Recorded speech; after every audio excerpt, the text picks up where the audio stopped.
We're gonna just take a look at the screen for a minute. Can you all see that slide just fine with the world cruise decisions that define the journey Yes.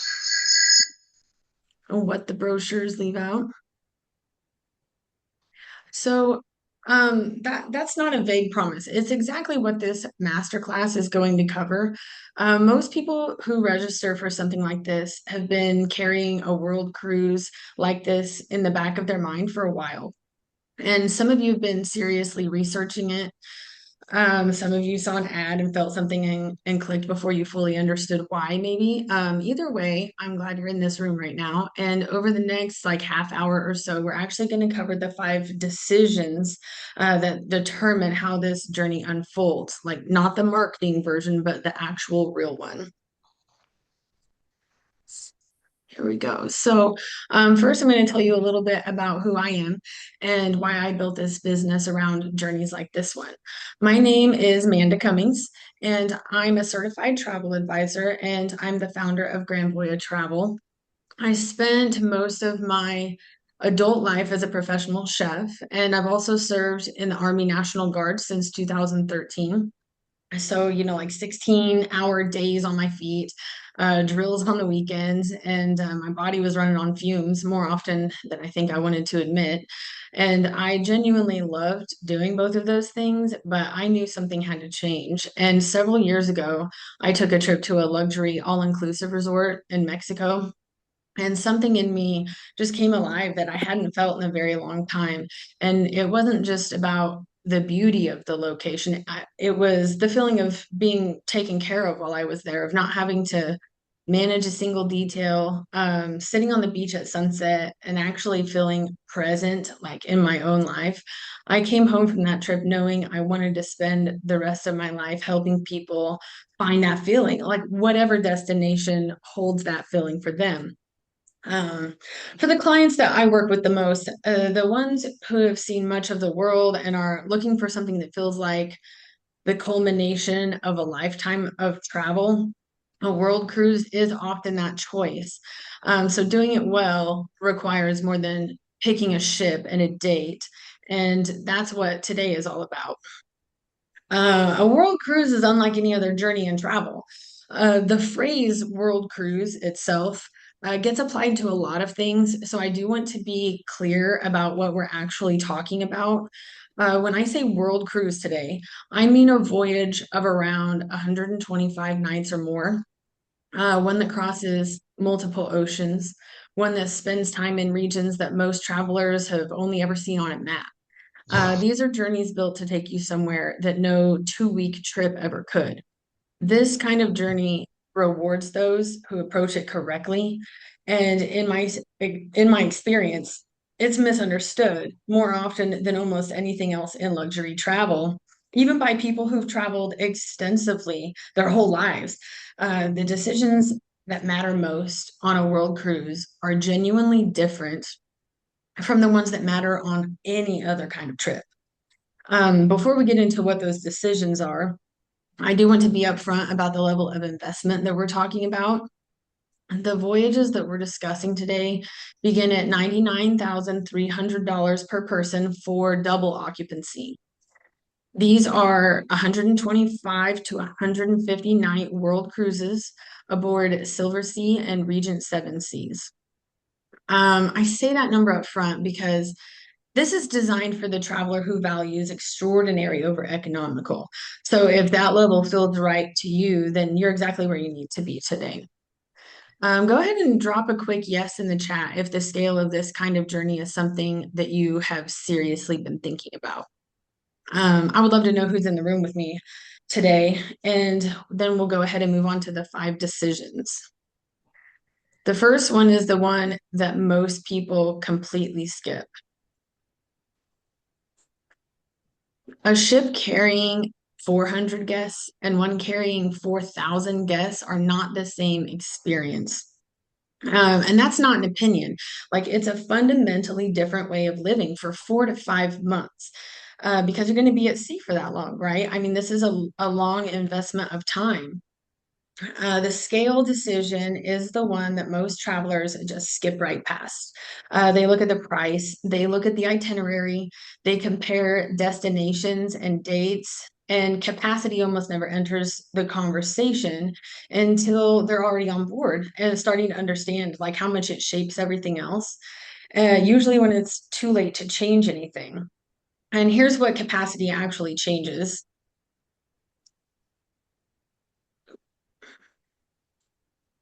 Here we go. On a mega ship carrying 2,000 to 4,000 or more guests, you're restricted to ports large enough to handle that kind of vessel. Deep water commercial ports, industrial docks sized for thousands of people disembarking at once. The world's most extraordinary places are not always reachable from those parts. Silver Sea's Silver Whisper carries 392 guests on the 2029 World Cruise with fewer than 400 people on board. The ship accesses smaller harbors, anchors near shores that larger vessels can't reach, and it puts you closer to the actual place than the mega ship version of this trip ever could. The crew to guest ratio, it changes too. On a mega ship, there's roughly one crew member to every three guests.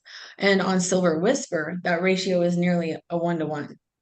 Over 4 months at sea, that's not a small difference. That is the difference between being one of thousands and being genuinely known by the people around you.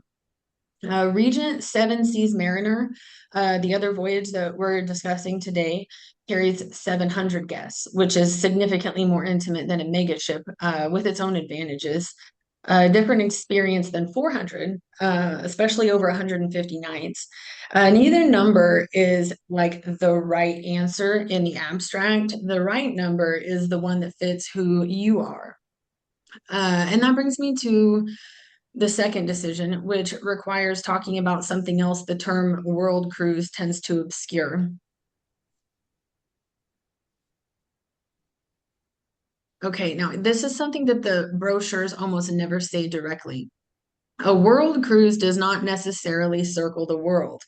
The term in the luxury travel industry refers to any extended voyage, typically 100 nights or more, that covers a substantial portion of the globe across multiple continents and oceans. Full circumnavigation is not required for the world cruise label to be on it. The two 2029 voyages on the table today illustrate exactly why that distinction matters.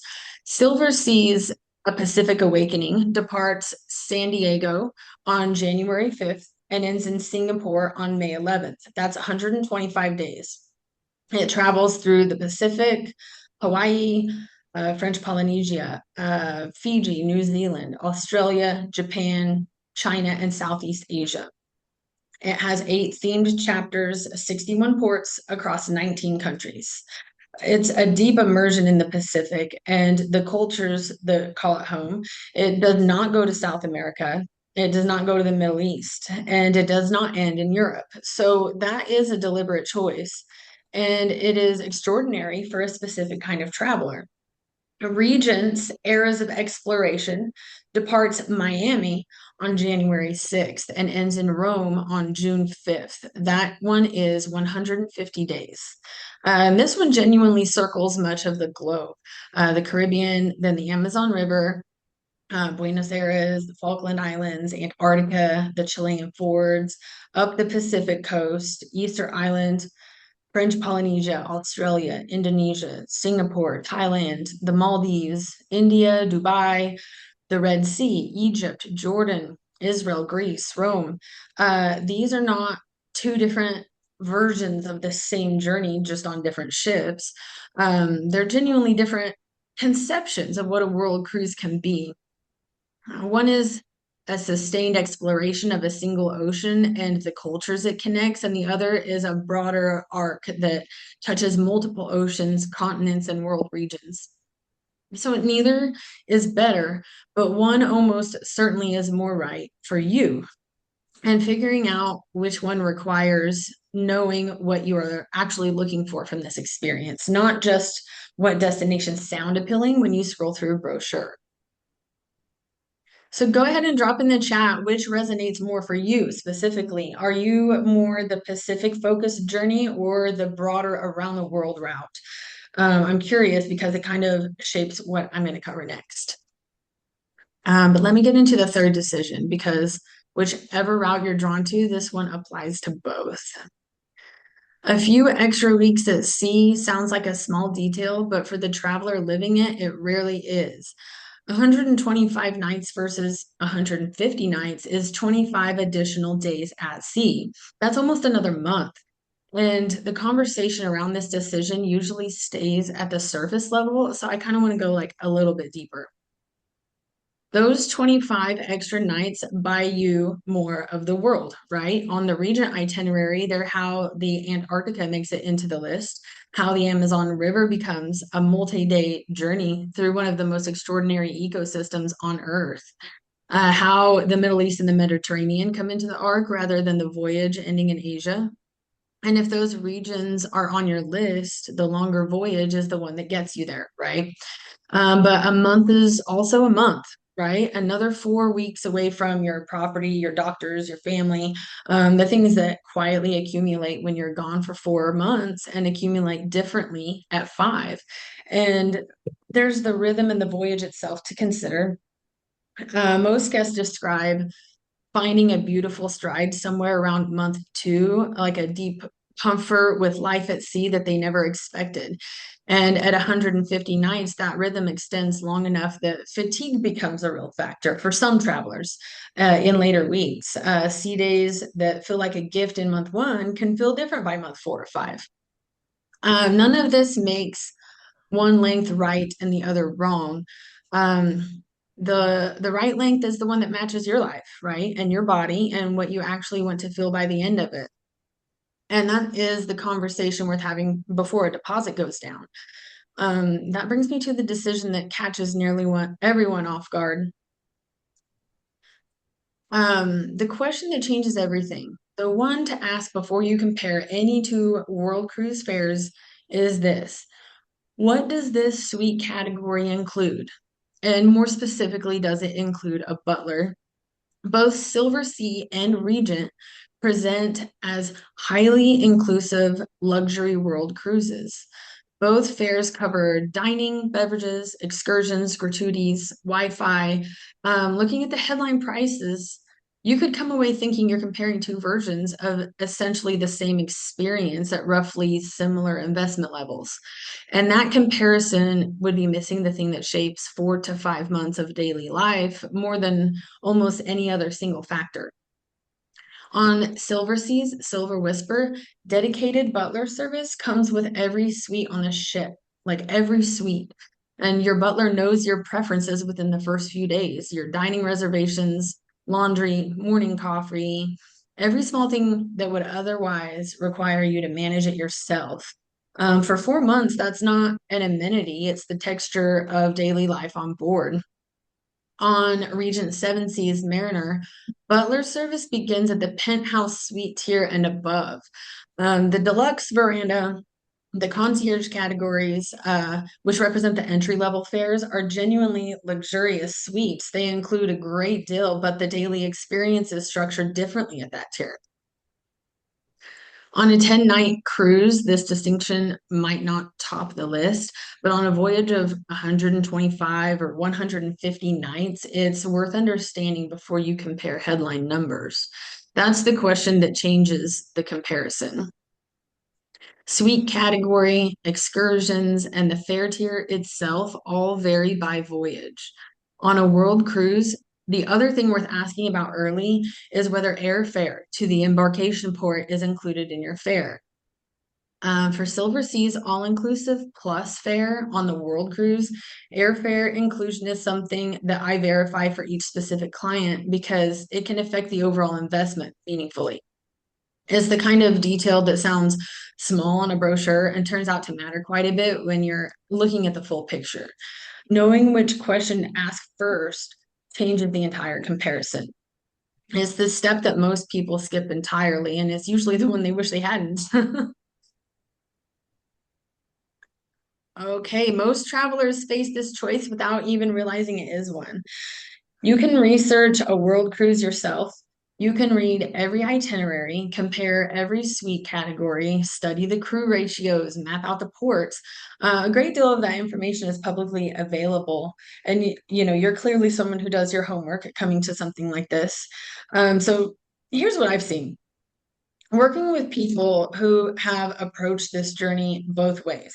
The travelers who do this with someone in their corner and someone who knows these specific ships and these specific voyages and has the relationships to get you things that the brochure never mentions. Those travelers board their ship with a clarity and a confidence that is genuinely different, not because they're less capable of doing the research, but because a world cruise is not just a logistics project. It's a once in a generation decision most of the time. The details that shape 4 or 5 months of your life in ways that never show up in a brochure, the suite that actually fits how you live, the shore experiences that connect to who you are rather than just where the ship is stopping. Those details require someone paying attention to you specifically, not just the itinerary in general. A world cruise is one of the largest investments of time and money that most travelers will ever make in a single experience. Travel insurance for a voyage of this length and this value, it should not be optional. It's what determines whether a medical situation in Indonesia or a family emergency in month 3 means the end of the voyage or a manageable interruption. And getting that right means knowing what policy actually covers this kind of journey.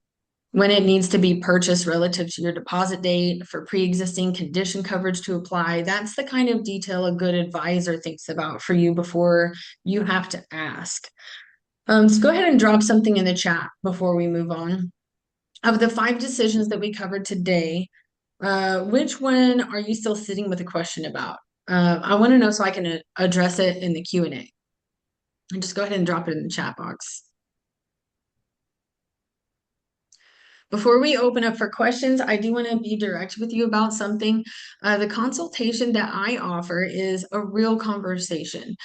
We talk through your vision and your timeline, which part of the world matters most to you, which scale of ship actually fits how you travel, whether 4 months at sea is the right answer for your life right now, or whether 5 months is the one that gets you to Antarctica and Rome. And yes, which suite tier on which ship and which inclusions actually makes sense for what you're imagining. And then we also cover like practical realities, right? The medical considerations for extended travel, insurance, which I do not skip because on a voyage this significant, the coverage decision is almost as important as the voyage decision itself. The logistics that come with being away for 4 or 5 months. These are the things that deserve like real thought before a deposit goes down. And I can work through all of them with you. I work with a small number of clients on voyages like these, and I take the time to design each one around the specific person that I'm working with. If this conversation if this is something that you've been looking for, the link to book a complimentary consultation with me is on the screen right now, and I'll have the QR code for that link up on the next slide. So now let's go ahead and get into your questions. Put them in the chat if you haven't already, and I'll answer as many of them as I have time for. And I do just want to thank you so much for being here today. My contact information and the QR code to book a call with me are here on the screen. If anything we covered today stays with you and you want to continue the conversation, scan the QR code to book a time with me. I would genuinely love to speak with you. So go ahead and let me know your questions. Drop them in the chat. I'm going to start going through and see what we can answer here. See what kind of questions you guys have.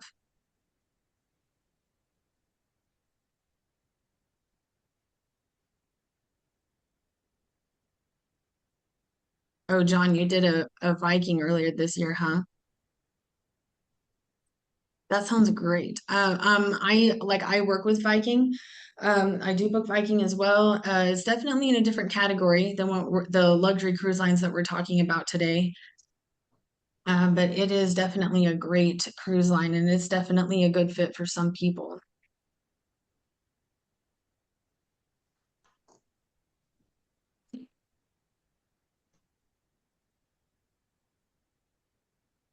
Let's see. Solo traveler. Okay, so I assume you're asking about the cost for a solo traveler. Um, that's like kind of an outdated default that cruise lines will charge 200%, right? It would be like for basically the double occupancy price, even if it's for one person. Um, and it's an assumption worth challenging before it stops anyone from taking this journey. The traditional industry standard charged solo travelers nearly double. And since the fares are built like per person on double occupancy, both of these cruise lines that we're talking about today now offer meaningfully reduced solo supplements on select sailings and suite categories. Silver Sea has offered single supplements as low as 25% above the double occupancy fare on select voyages, typically in suite categories up through the deluxe veranda. Regent runs reduce single supplements ranging from 50% down to zero on select sailings and categories. Whether a specific world cruise departure like actually carries a reduced solo supplement and in which suite categories is exactly the kind of thing that changes by sailing and it needs to be verified at booking. So this is a conversation that I have directly with the lines for each solo client that I book with. So the headline answer is no. You shouldn't assume that you will pay double, but you should never book as a solo traveler without checking that the supplement actually applies. Are there any spaces for 2027? So several of them are waitlisted right now. It does not mean that they don't have any space left, right? Um, the wait list means that there's still some categories available as a guaranteed cabin. What that means is that you're not going to be able to choose your cabin ahead of time. You're going to book into that guaranteed cabin category, right? And then they are going to assign it to you before you board the ship. So they're basically going to place you in some ones that they have left available after they determine where everyone's going to be at. So that they have a few left for 2027. If that's something you're interested in talking about, you can schedule a time with me and we can talk about that and I can check like current availability for you. All right. Well, I'm not seeing any other questions coming up today. So if you do have any questions, oh, the 2029 itineraries are out for both of these. And actually, that was what most of the information that I was talking about today about the itineraries were based on the 2029 sailing for both Silver Sea and Regent Seven Seas. So those 2029 itineraries are out and they are filling up. 2028 still has some availability as well on each cruise line, but they are selling out. Those are almost sold out as far as having a lot of options for which suite category you can book into.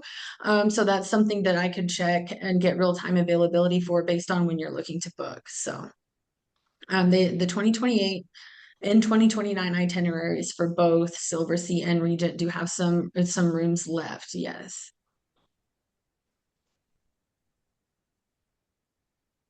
Which cruise line has better entertainment? I have more clients that travel on Silver Sea than on Regent, so I do feel like I get more feedback about that. And every Silver Sea client that I have absolutely loves the entertainment. They love Silver Sea. They're loyal clients. They always go back. They book Silver Sea on a regular basis. So I don't think that that means that like Regent's entertainment is not as good as Silver Sea's, but I think they're very comparable. They both fall into the same ultra luxury category of cruise line. And so they're going to have really good entertainment for you one way or the other. But I will say that I have clients that just absolutely love Silver Sea. So that's something that I don't think that they're lacking in their entertainment for sure.